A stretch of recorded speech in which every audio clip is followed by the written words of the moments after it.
There's a lot of keen anticipation for the 2025 Cougar football season. A lot of reasons. It's a new season, but some new blood. Old blood, but new blood. Coach Chris Marshall takes over the program this year. And, Coach, you told me something in one of our conversations during the off season, during the preseason, and you told me something that interested me. You said for a long time you really didn't aspire that much to be a head football coach. What changed that? Well, Rick, I think Coach Carter did a great job of setting me up and just chipping away at me and chipping away at me. And finally, I knew when he decided to retire, I felt like it was my time. It was my time to throw the hat in the ring. And there comes a point in time, a long time ago, I think Coach Harper told me when we'd have conversations when he was still around, if you get into the coaching business, eventually you're going to want to do it yourself. You're going to get Yeah. you're going to get a little you're going to want to do it your way and see what you can do. Well, when you were named the head football coach, and I want to go back a little bit about what I saw last year, and I really didn't pay that much attention to it the last several years, really. It was almost as if Coach Carter was grooming you to be a head coach because you were taking on more and more responsibility. Oh yes, sir. He definitely was, and he would make those comments, and I would kind of blow him off and be like, "No, no way. I'm very happy doing what I'm doing, being the strength coach, coaching the offensive line, having a heavy hand in the offense, eventually being the offense coordinator, and I was very happy doing what I was doing. But again, he just kept pushing, kept pushing, kept pushing, and I'm a very strong believer, strong Christian, and prayed a lot about it, and I just felt led that way, and I feel like this is what I'm called to do, Rick. You told me something else too, and I don't know. Uh, you said your wife sort of played a role in this. Mentioned you told me one day that she kind of said you are going to put in for this job, right? Oh yes, sir. And I, without her support, there's no way any of this would be possible for me. We got two little kids at home, and I Two attribute. beautiful girls that look like their mom. Oh yeah, absolutely, not like me. Um, I attribute a lot of this to her. She was a coach. She was an assistant basketball coach for years. She was a head tennis coach, women's tennis coach, and it really helps having a wife at home that knows the time that's going to be put into coaching and things like that. But no, when the job came open, she pretty much said, "You're putting in for this." I found that interesting when you mentioned that, and that's a blessing in itself because she does know. She does know the unbelievable amount of time that this job will take and has been taking. So it's not like she's going into this blind. Oh yeah, she's wonderful, and again, I couldn't do it without her. I know that something else on you personally during the last spring, especially during the spring and into the summer, you were coaching your girls in rec ball and things like that. So uh, that's interesting. You've got two little beautiful girls and a wonderful family from everything I can see. But they're not going to see a lot of you, man. Well, They're not going to see a lot of you this fall into the winter. well, we try to make the most of the time that we have, and that is one of the things, especially I've tried to bring to the table. Uh, Being the head coach, I am in charge of the schedule, and I've tried to make sure my coaches have time for their families.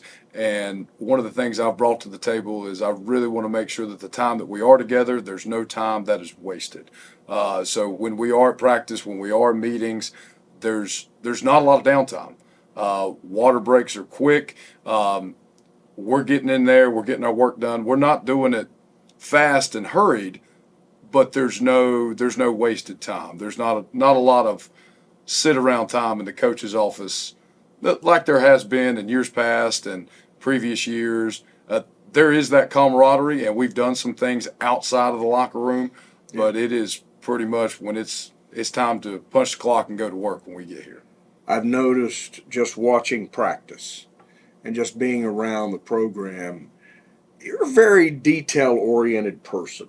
You're an I dotter and a T crosser. It seems to me like details are very important to you. Yes, sir. And I learned that from Coach Carter, my mentor. Make sure you never want to go into practice blind. Every minute is planned out exactly what you're going to do, and I feel like I've established a bad habit in this first 2 weeks of official practice where all these parents showing up knowing I'm about to go 10 minutes over, 15 minutes over. I've planned everything out to the T, and then sometimes if I don't like it, we tend to go over just a smidge. It's a good thing that the kids know you. You were in the program. You attended high school here. You came back after playing at App State. So it's a good thing that the kids know you. But think back when you had that first meeting as head coach. What were your feelings that day when you were going to address that team for the first time as the head coach?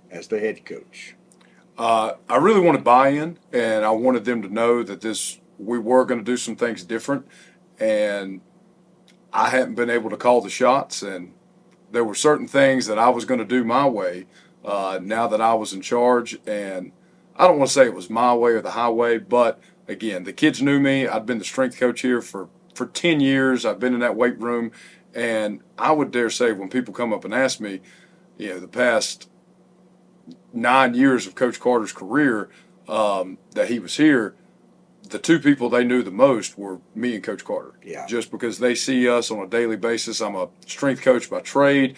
That's my job during the school day.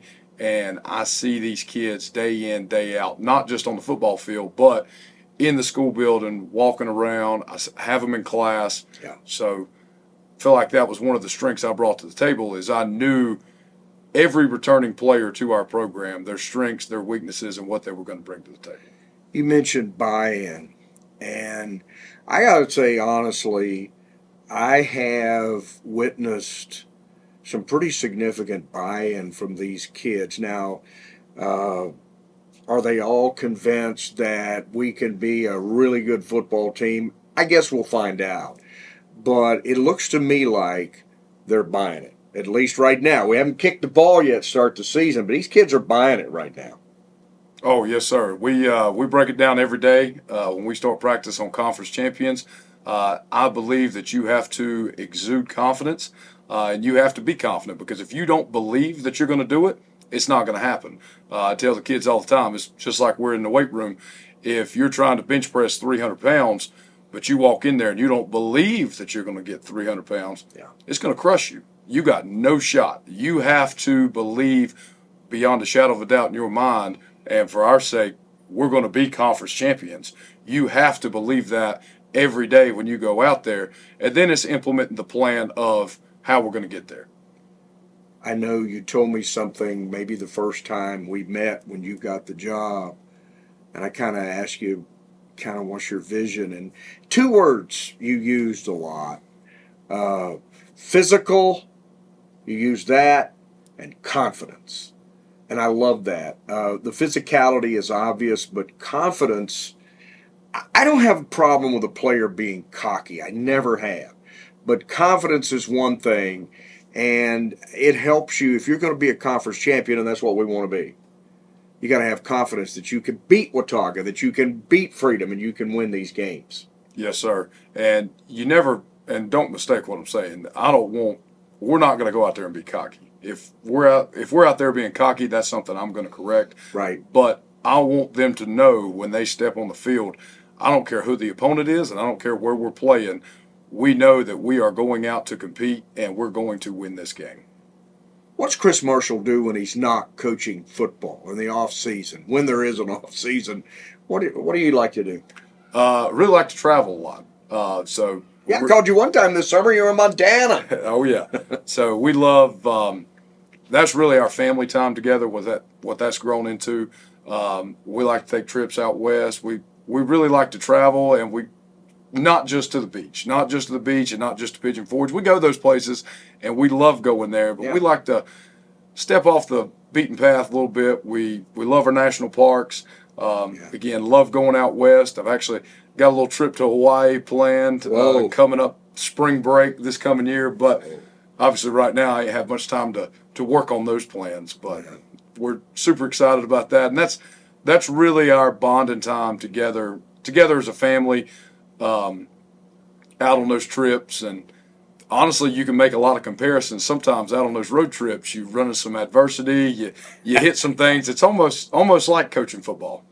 You can't coach those girls the same way you coach these young men, though. Sometimes you can. We're going to talk about the defense. Physical, there's a word. We're going to talk about that in a moment. When we had an early conversation, I touched on it earlier. You used the word physicality. We want to be physical. We want to be the most physical football team on the field. Defense this year. If there's a strength of this team right now, as I see it, that starting 11 on defense, to me, is pretty darn good. Yes, sir. One of the things that I wanted to do, not only to get more numbers in the program, but to give more kids an opportunity to get on the field.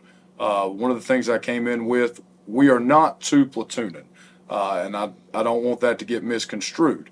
It is a hybrid two-platoon system where I have a goal of having 11 starters on offense and 11 starters on defense. Now, the best players will play, and sometimes those best players should go both ways. But it is my goal that there's nobody starting both ways. Now, 2 weeks from now, will that happen? That is yet to be seen. Right now, there's still a couple positions where you're starting on both sides of the ball, but I will say we are developing some quality depth at those positions where we can put other kids in and know that they're going to get the job done. Starting on the defense, the place to start is obviously Caleb Jenwright, a returning all-conference player. I have watched this kid evolve the physical attributes. And the kid's built like a fire hydrant. He's not very tall. But have you ever tried to hit a fire hydrant? I mean, the kid he's got a low center of gravity, very strong. He is hard to block. Oh, yeah. He is very difficult to block. Right now, we really have to be on one on offense if we're going to move Caleb Jenwright. I've told a lot of people, a lot of fellow coaches, a lot of people in my line of work that at different coaching clinics, Caleb Jenwright has the potential to be the defensive player of the year in our conference. I felt like last year he probably could have been and was probably on his way to. But, again, he took every snap that we had on defense, and he took every offensive snap at right tackle, just due to a lack of depth and going both ways, and that's what we had to do. We got Cade Hardus, who did not get to play last year. He got injured, non-football injury, but an injury nonetheless. And got to make you smile to have that young man back. He can be a big difference maker. Absolutely. So the last time Cade played football was as a sophomore. Yeah. And he was an 8-quarter kid, meaning he dressed in both the JV and varsity games. He was my sixth guy on the offensive line. So if anybody went down anywhere, he had the ability to play center. Yeah. I could put him in a guard. I could put him in a tackle. We're very excited about him, and he was a force on defense during that year. And again, like you alluded to, he was out his junior year, had to have some surgery, was not able to come back from that, not for last season. So this is his last hoorah, so to speak. Right. And I think Cade's ready to go out with a bang. I'm looking forward to watching him play this year. It was such a disappointment that he didn't get to play last season. Going into the practice, we were planning on him being a big part of it. But that's football. That's athletics. Sometimes it doesn't happen. We go to the defensive ends, and I'm going to use 3 names here: Carter Austin, Cole Pennell, Will Villanueva. Carter Austin's a kid that I think gets overlooked sometimes. This kid, he makes plays. He does. Now, it's finally time for Carter to put it all together. Yeah. Carter's had a lot of snaps. He's had a lot of reps, and I love Carter to death. But it's finally time for him to put it together, and hopefully we've found a home for him. And when he walks off the bus, he looks like a FCS level linebacker. Yeah, he does. And at practice, he'll wear that dark visor, and he looks like a creative player. Yeah. On NCAA. So he definitely looks the part. He's got all the attributes. He is very strong. He is very fast. I'm just very hopeful that this is finally his time, and we finally, in his 4th year, got him in the right place. You think this is where he needs to be? Yes, sir. Now, Cole Pennell looks like a Division I college football player. When I get off the bus, Cole's getting off first. 100%. Stud. 100%. Cole's got some things that you can't teach. Cole's got lots of God-given ability, and he will surprise you with how fast he is. Oh, I saw that in the scrimmage. And I think the North Lincoln kids were shocked that he could run as fast as he could run. Well, and something that's probably we tossed one to Cole, and he got outside, and wasn't nobody close to catching him. But also, speaking of defense, he was the backside defensive end on a play and ran down a toss sweep going to the opposite sideline. So that's the kind of speed and ability this kid has. And he weighs 240 pounds, and he's one of the strongest kids on the team. Yeah, Will Villanueva is obviously a name we'll see get a lot of reps too. Will is very driven. Will's first year in the program was last year, and he's just been chipping away. I cannot speak enough about Will's work ethic, especially in the spring. There wasn't many days that went by where I didn't have a little crew in the weight room, and him and Caleb and MJ and several of those guys that were out on the field just getting after it, and they were working on their own. We're going to face some teams that throw the ball well this year. Talk a little bit about your two corners. Beatty and Aiden Beatty and Jamarian McCorkle. We call him Juju. Juju, yeah. And I hear that name a lot in practice, and I heard it a lot of the scrimmage. Juju. How'd he get that? Well, it fits. So it fits. Well, I think through Jamarian McCorkle is just a long name to say. It is. Just a long name to say. Yeah. Whichever way you're doing it. And somehow along the way in the locker room, somebody gave him the nickname Juju, and it stuck. We all started calling him Juju, and obviously you've got a sheet right there, and I put down Juju. Everybody knows who Juju is. Yeah. Aiden Beatty's one of those guys that I think, to me, emerged last year. We called his name quite often on the broadcast. He seems to have a pretty good knowledge of the game of football. He really has a knack for the ball, and he is a playmaker. And he is also one of these kids. He is driven. You want to talk about off-season work ethic, and there's a group when we get to offense we'll talk about later, like they were out there every day throwing the ball. Right. And those are just things that, not things that I made them do as a coach, but things that you know as a coach. You've got a driven team, and you've sown the belief of what we have the potential to be and what it is our goal to be as a conference champion. When you've got kids going out on their own time, putting extra work in because they are goal-oriented and they want to be good. But Beatty, fantastic corner, and here's the thing. They're going to go after him. They're going to go after him just because of how he looks. Right. And not that he looks bad, but he's just kind of medium size, but he plays much larger than he is. He does. I think your linebackers are pretty much set. Or it seems to me just watching practice. We'll start with Weston Palmer. Missed a lot of time last year with an injury, but this is, when he left the team, he was leading the team in tackles. He knows for the ball. You use that term. He's got it. He's got it. And Weston is our top-tier linebacker. He's our Mike linebacker. He's a quarterback of the defense. Now, right now, if you was at North Lincoln the other night and you're catching us this Thursday home against Davie County, you might not see a lot of Weston. He's dealing with a little nagging hamstring injury right now. So we know Weston can play. And we're trying to establish some depth at that position. Right now, Malachi Bennett, he's been a surprise, did not play football last year. He'll be a sophomore. We've plugged him in there, and he's done well, got some very valuable reps. And also Stephen Parsons, who's going to be a sophomore. Right. He's also got some very valuable reps against good competition and seeing live scrimmage action just to establish some depth behind him. But Weston is the quarterback of the defense. And, again, when he's on, he is very hard to deal with.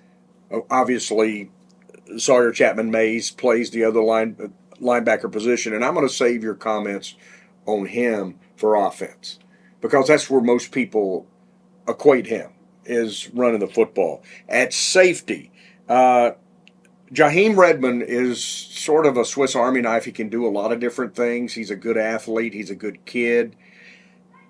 Talk a little bit about Jaheim and what you're expecting for him at that safety spot.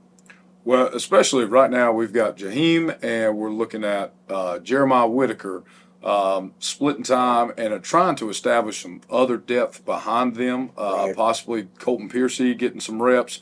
That free safety position, they're kind of a freelancer. They got to clean everything up. They need to be able to see the field. They need to be fast. They need to be very athletic. So we're trying to get as much speed back there as we possibly can to be able to close in and be the last line of defense if needed. You made a change. MJ Howell playing safety, and I've seen some good things, but that's a change for him. Talk a little bit about it. Yes, sir. So we met with MJ in the off season very early, and pretty much said we're looking at going to a 4-3 scheme, and in that 4-3 scheme, we think based on the people we have, it's going to be best for the team if you move to strong safety. Now, he's had his growing pains with that position, but he has a lot of potential. He's got great athleticism. He's got a knack for the ball. And strong safety, linebacker, depending on the team you're facing, sometimes those jobs are pretty similar. But also he's athletic enough that we trust him in coverage on the back end. Again, can't say enough about his position change. But we also know if we need to, he's another linebacker. Yeah. And he's played it. And a good one. Yes, he was all-conference performer. Yeah. So. It's an interesting, when you told me about that, you said we were going to put MJ at safety, and I said, that's interesting. Well, that's the defense. We're going to talk about the offense coming up. All right, let's go where I always like to start when I talk offense. Offensive line. Let's start in the middle. You told me last week it's time for Zach Barnett to make it happen. Yes, sir. That's exactly what you said. It's time for Zach to make it happen. Zach's played 2 years at the tackle position, and it is finally time for him to put it together. I think if you talk to him, he had some successes, and he also had some growing pains at that position. But now we got him in the middle. I don't want to say it's easy. His number one priority is get the ball back there. If we don't have a good snap, we don't have a good play. Right. Bottom line. Snap's got to be perfect at all times. That's a lot of things that people sitting in the stands you overlook. Oh. There's a lot to be said if you can go through a 10-game season and run half of your plays out of the shotgun and you don't have a bad snap, Right. Especially at this level. So snap first, but then he's a large body. He's got the body of a Division I football player. Big kid. He's huge. He's got great attributes. He's sneaky athletic. He's quicker than you think he is, and he's extremely strong. It is finally his time to put all that together. We're going to put him in a position where he's going to be having a lot of double teams. It should be in his wheelhouse. Guards and tackles right now, I'm seeing you're doing, there's some moving pieces going on there. There's some mixing and matching. Talk a little bit about what you're looking at the guards. I always like to use the analogy if we played tonight. If we played tonight, one of our guards would be Bryant Fox, who's come on really strong. He was a part of the program last year. Yeah. But it had surgery right before football season to kind of get some nagging things out of the way. Yeah. And he was just never cleared in time to actually play, with it being a contact sport. Right. Seen a lot of good things out of Fox. And again, I'm gonna hold everything on him until we see He's got a football pedigree too. Yes, sir, he does. His dad played at LR. His brother played for me. I got full confidence that he'll get it done. Feel really good about him right now, but we're going to withhold judgment until he goes through a couple games in the fire. The other guard position, looking at Cash Sigmund and Stephen Parsons. They've been rotating pretty heavily, and also looking. Trey Sutherland's another name where he's kind of our number 3 on defense right now as far as defensive tackles. Right. But he also fits in the mix on the offensive line. He can snap the ball. He's one of our backup centers because I'm a firm believer you've got to have kind of like you got to have 3 quarterbacks, you got to have 3 centers. Oh. You never know what might happen. You never know when a helmet may come off, mouthpiece come out, somebody have to lose a play, or heaven forbid somebody get hurt. Got to have 3 centers just like 3 quarterbacks. But Trey Sutherland, he's rotating in at guard. He's rotating in at tackle. Right now, tackle-wise, Cade Roseman. Cade Roseman didn't play last year, but he played as a freshman and sophomore. Cade's a football player. Cade's not going to impress you so much with his physical demeanor when you meet him, but he just likes to play football. He's one of those guys. He loves the game. He's good at it. He is better than when you look at him. You look him up down, you're like, this kid can't do it. Yes, right. He can. And also Carson Reese, 10th grader, expecting a lot out of him. So you've got a good mix. Potentially you could have 1 senior in the middle at center and 4 sophomores. And that's okay. I know that you've already said, hey, we're gonna put the best guy out there. We're gonna put the guys playing the best right now. Yes, sir. And then this is offensive line. This is catching the ball. This is running the ball. This is the Swiss Army knife of the offense. Yeah. Is our wing position. Right now, that is Jonas Henson. Oh, nobody's impressed me more. And I guess maybe because he's jumped out of the box a little bit. I remember him a bit playing JV football, but he catches everything. He catches a lot, and if he don't catch it, it shocks everybody. If it is in his vicinity, I expect him to catch it. You mentioned that a couple weeks ago during practice. He didn't catch one, and everybody on the team got on him because they don't expect it. Oh, yeah. He had a streak going from summer 7-on-7s through routes on air, through the jugs machine.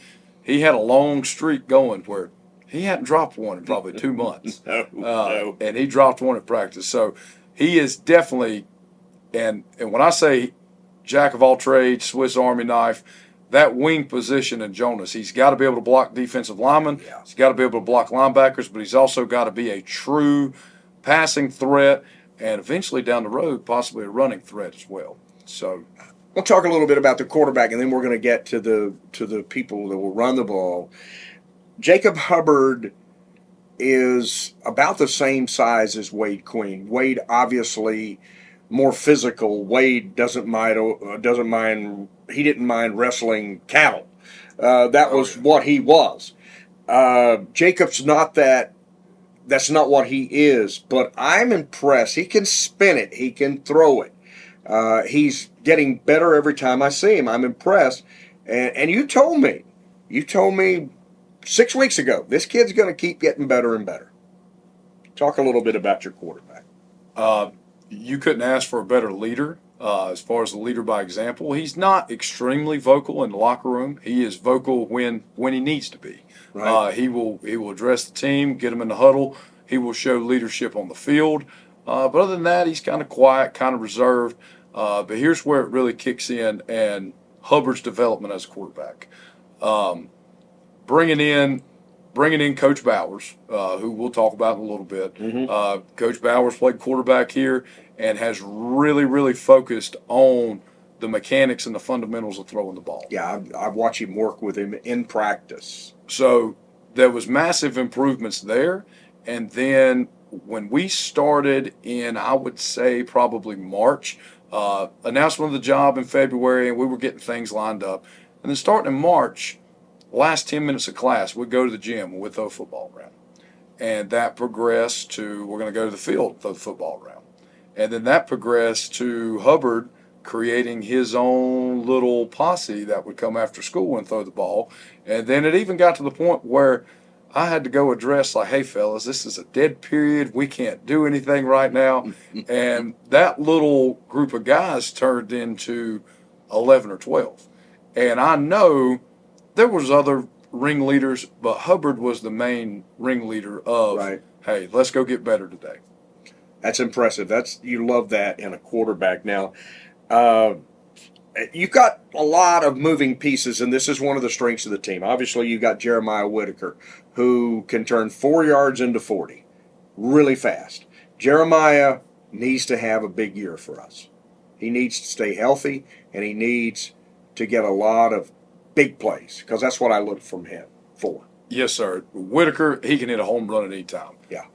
And one of the fastest guys in the conference. Yes, sir. And he's performing on a high level right now. I'm really proud of his maturity.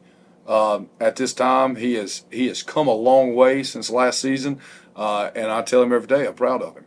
And he is going to be one of the keys to what we're trying to do. Yeah. The more he can hit on the outside and be that threat, the more the inside opens up. And when people ask me, what's one of the strengths of your teams, I would say right now that I got 5 people that I'll give the ball to at any time to run the ball and feel very confident.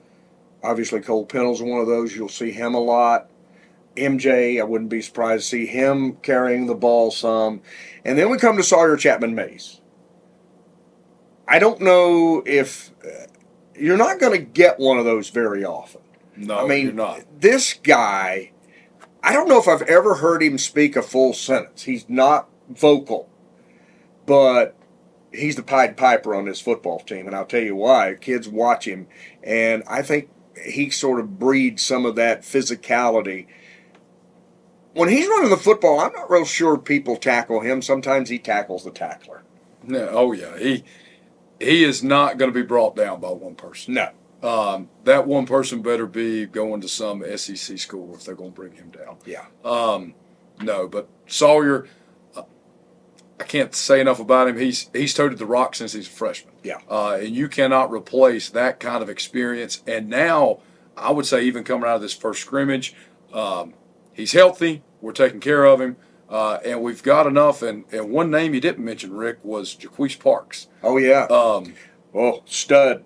So that's another guy you kind of want easing off the bus first 2 or 3. Oh, yeah. So the way we're looking at it, and not to bop back and forth between offense and defense, offensively, we know we've got 5 guys that can tote the rock at any time, inside or outside. We know, and Jaquise is one of those guys. He's also got some speed. He is way faster than you think he is, and out of that lineup of backs, him and MJ are right there at 2 and 3, right behind Whitaker. So they can hit one to the outside at any time. So you've got a good mix of every down backs, and what I've really enjoyed, especially coming out of that first scrimmage, and I've taken over control of back rotation so they don't know what's coming. And I've asked them, we operate 2 backs at all times for the most part.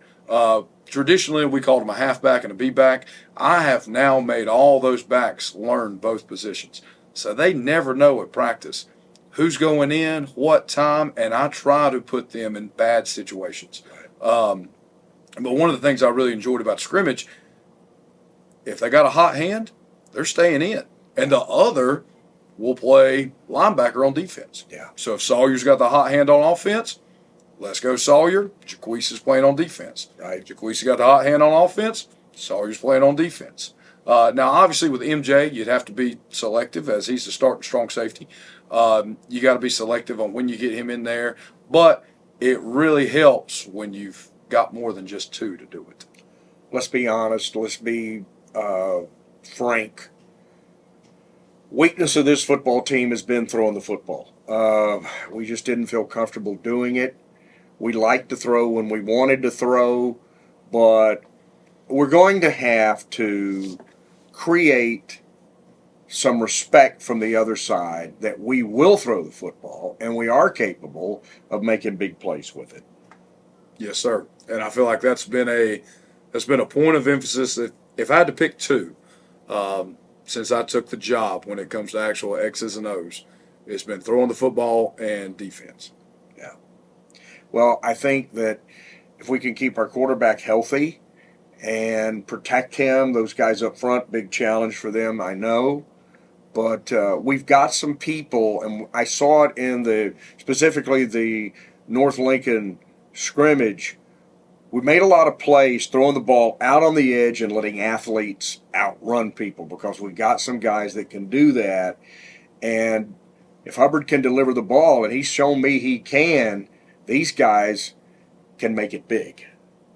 I Oh, love yes, sir. that. I love that element of the offense. It's got to make the defense respect it. And it opens things up for the run game too. Because Sure. if we're sitting here being honest for years, and even as the offense coordinator last year, they're just stacking the box on us. Absolutely. Nobody respects us throwing the ball.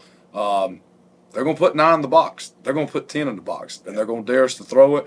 And now I finally feel like we're in a position where we have practiced it enough, and to where our passing game is not just only coming off our run game. So for years, our passing game, and this goes back to ever since I've been an assistant coach, our passing game was developed off of the run game, which there's not a problem with that. We won a lot of games with that. Yeah. But now we have almost created 2 separate entities. So our primary passing game is not related to our run game.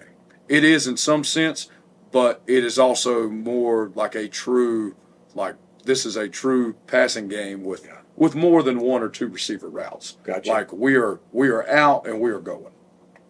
We've talked about the coach. We've talked about the offense, the defense. Well, there's a lot of change in the coaching staff.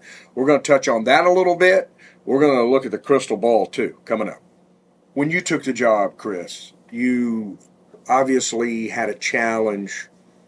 You had an opportunity to set your coaching staff. I'm the coach. Here are the guys.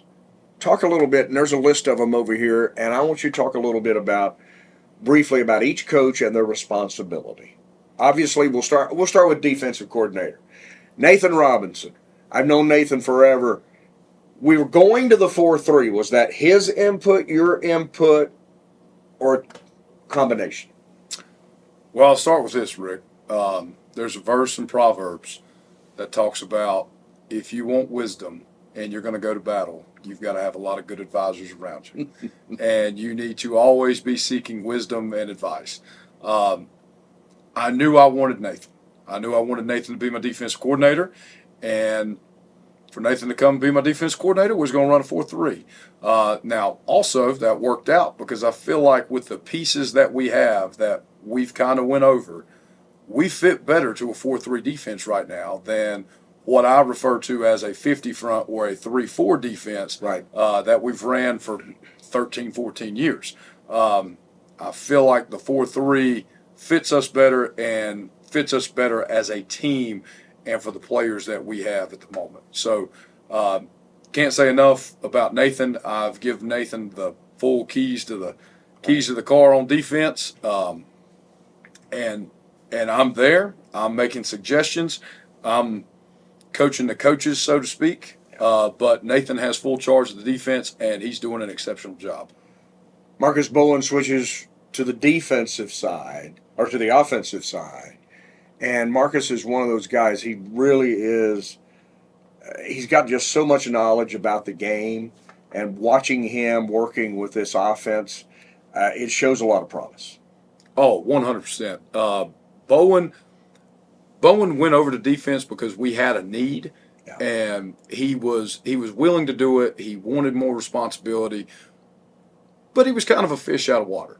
His comfort level on defense was not that of what it was on offense because his entire career up until 3 years ago was on the offensive side of the ball. So you can just tell it's kind of like bringing somebody back home.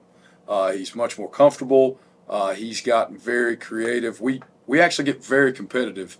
One of the things I've tried to establish, I think I've said it multiple times, me and you have had conversations, part of that physical aspect I want to bring to the game is we go 11 on 11 at practice. It is very, I hate to say risk on, but that's what it is. We're going the starting offense versus the starting defense on both JV and varsity, and that also competition sharpens the axe.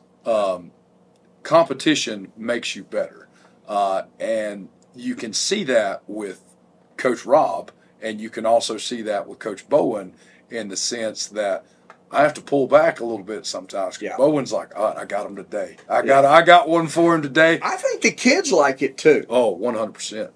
I've noticed that you have gone, you call it best on best, for lack of a better term, And the kids kind of they get a little enthusiastic during those times. Oh, it's their favorite part of practice, and we're able to do that efficiently because on those days, and we're actually about to have one of those today, we two platoon our practice. So even though this guy may be going both ways, yeah, you're practicing defense today. So when we go down the field, I'm gonna put the defense on one sideline. I'm gonna put the offense on the other. Right. And we actually separate out. If you practiced offense today, you're over there. If you practice defense today, you're over there. We got a lot of coaches. We've got some returning. We've got some that are new. Run them down. Talk about the coaches and their responsibility. So returning, we'll start with defense. So Nathan Robinson's come back as a defense coordinator, running the 4-3 defense. Coach Jeremy Honeycutt has actually made the move from linebackers down to the defensive line. He's also working in the box. So all those coaches, whether they're coaching linebackers or D-line, I consider them box coaches. But his home is now become defensive ends. Coach Nathan Robinson, is coaching the defensive tackles. And he's also been assisted a longtime great at Alexander Central, a name that a lot of people are going to know, Arlen Mays. Wow. So Coach Mays has come back to us. He is not here every single day, but Coach Mays, and I know if he's watching or listening to this, he's probably not going to say something to me about even mentioning his name. His middle name is Intensity, I think. He likes to operate in the background, but he's really going to help us out on Friday nights on the defensive side of the ball in the box. But he has been able to come out to practices during preseason and help a lot. I mean, obviously a ton of wisdom and knowledge. Right. When I took the job, and you've asked me several questions about this, one of the first things I had to do was replace me. Yes. And replacing me is Dustin Anderson. And that's who I thought of, and I brought it up to you, and you said, I talked to him weeks ago. It was before the hire. So even when I decided I was going to put in for the job, and this was probably, Dustin knew probably before anybody else, because I got Coach Carter's blessing that Coach Carter had went and signed his papers and he was going to retire, because I wanted to set that in motion that, and honestly, even if I didn't get the job with Coach Carter vacating his position, I said a long time ago, and the late great Ron Turner, love Ron to death. Yeah. Ron sniped him years ago and took him off to Wilkes Yes, Central. he did. So anytime I would see Ron, and then in recent times when I've seen Chuck Cannon, I've always told him, I'm going to get him back. Some way, somehow. There's no reason that Anderson should be at Wilkes. No, Wilkes how dare you take an Anderson away from us? That should not be allowed. So Dustin's replaced me. He's the strength coach. I've given him the keys to the car in the weight room. He's completely in charge in there, and I'm kind of like his assistant now when it comes to weight room. He's coaching the linebackers, and he's also going to be our JV head coach. And then again, just running down the list, Caleb Price. Caleb Price is a new hire. Played here, was on one of the great conference championship teams under Coach Harper. Yep. Coach Price brings a military background, a lot of discipline, and there's a pattern here, Rick. All these guys I'm mentioning, they went to school here, they played here, and not to sound like a SEC commercial, it just means a little bit more. Yeah. Everybody's more invested because they have went through this program. Right. But Caleb Price, he's done fantastic. Specifically, he's coaching corners. Now, sometimes all the DBs are together, but his specific job is corners. And Andrew Bumgarner, recent grad, he's actually still in school at Lenore Ryan. He is coaching safeties. So that kind of rounds out the defense.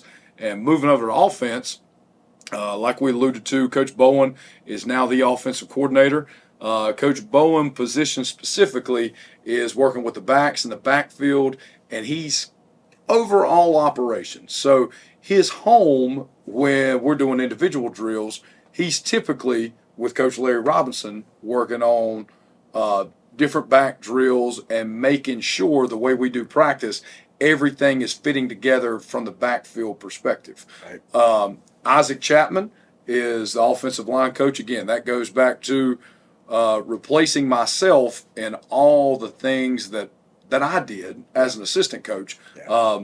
Dustin obviously wasn't going to coach offensive line. So I took Isaac from defense, Right. moved him over to offense, which is what he played at. It's what he played at LR. Absolutely.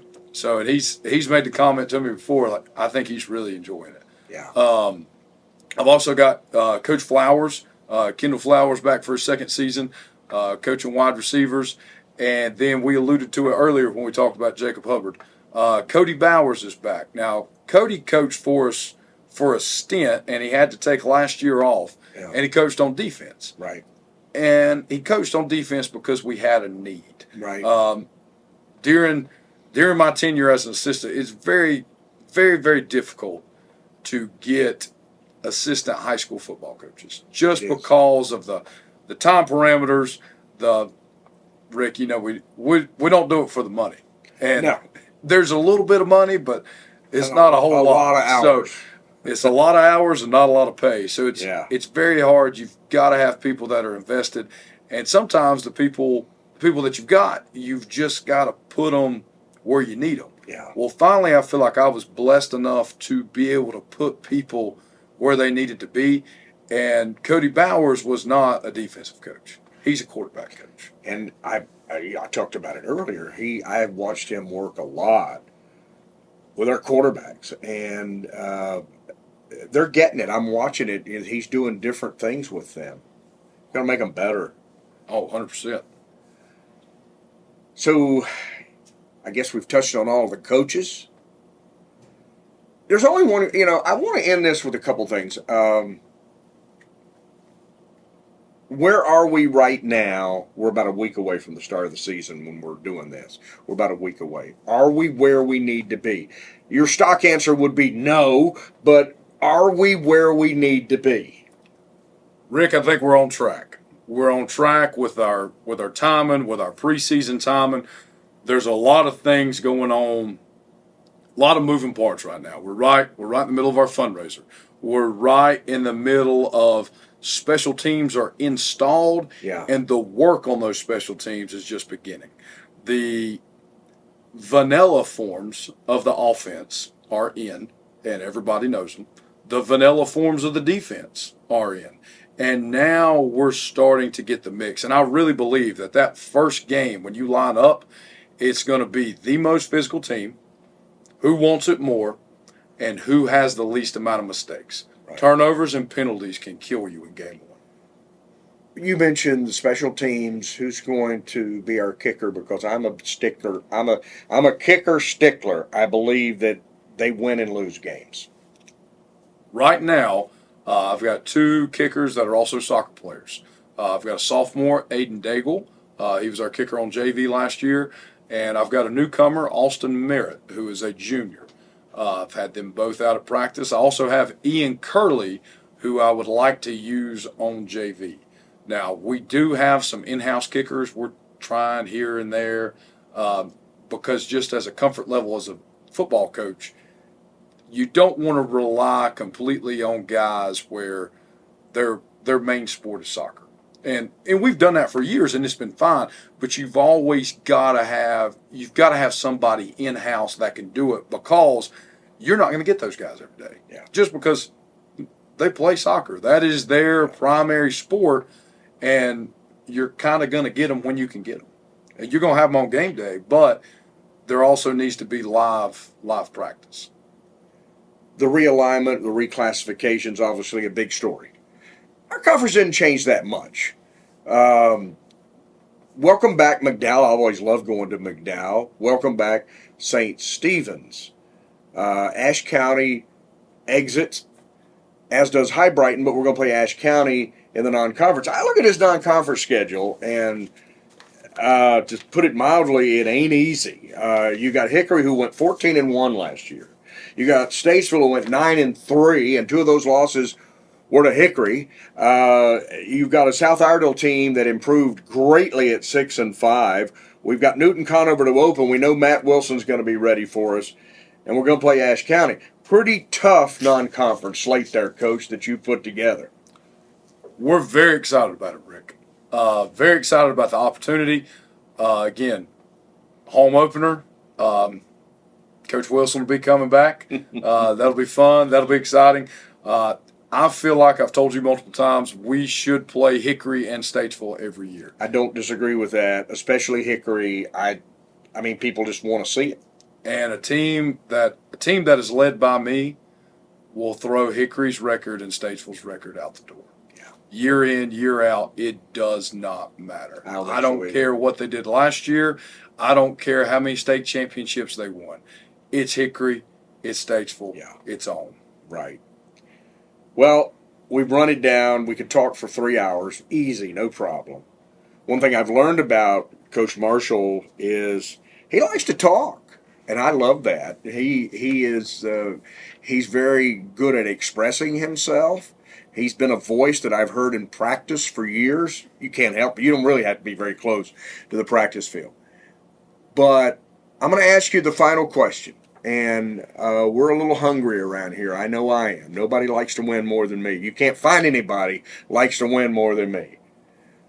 Alexander Central, I want you to finish this sentence.